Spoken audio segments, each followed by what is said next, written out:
So I've done an I did an album. I've did an album. So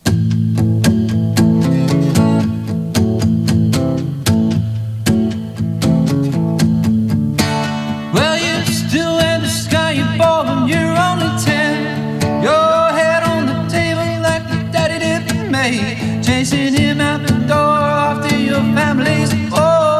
okay, so what I would call this is a pre-sale funder. So the deal is you pledge however many dollary-doos you want, and that secures you a copy of the album, format depending on your pledge. Then that money, that actual, your money basically, is then used to make the album physically exist. So basically, you decide. You decide what happens to this album. If I don't get enough orders for vinyl, we won't be able to do vinyl. If we don't get enough orders for CD, we won't be able to do CD. Maybe it will just be digital. Maybe we'll do lots of vinyl. Basically, I'm going to try and get 100 records made, if enough people want records, and that'll be amazing if that happens. We've had so many road bumps with making this album happen. First it was the bushfires, I'll talk a bit more about that. And then obviously more recently we've had the virus. So what that means is, generally speaking, I would be selling a lot of albums on tour at gigs after it's been made. Now we don't have gigs, we don't have tours, we don't have music festivals, so I won't be selling any on the road or at venues. So please, if you think you could help with that, then do it. This is all we've got. We haven't got gigs, you know? This is all we've got.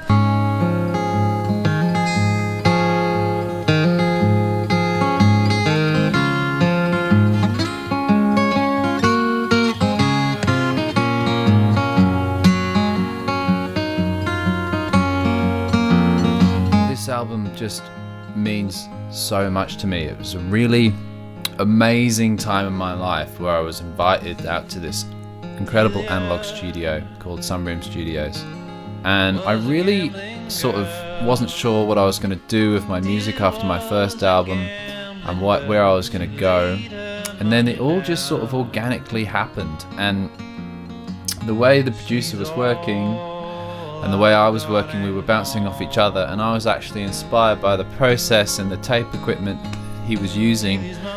And so you get a lot of, I started playing more rock and roll-y stuff. I started playing that lended itself to tape slapback, analog delay, things like that more, and it just created this atmosphere in the studio out at Wine in the ancient rainforest.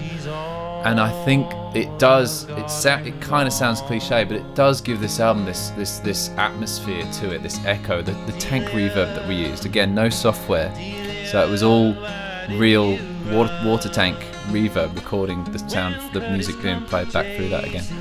And yeah, so it was just a life-changing game changer, life-changing album for me, this. So it would be really amazing to see it reach whatever its possible maximum fulfillment is.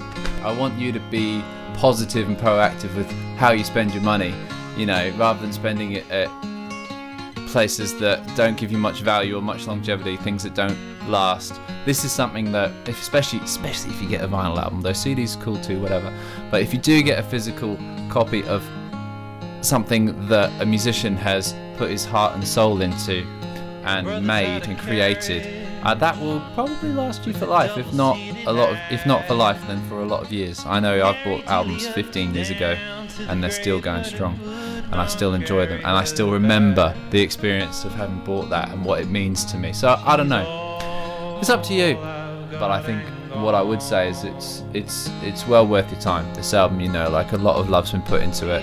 It's been really beautifully recorded, and I'm really proud of it.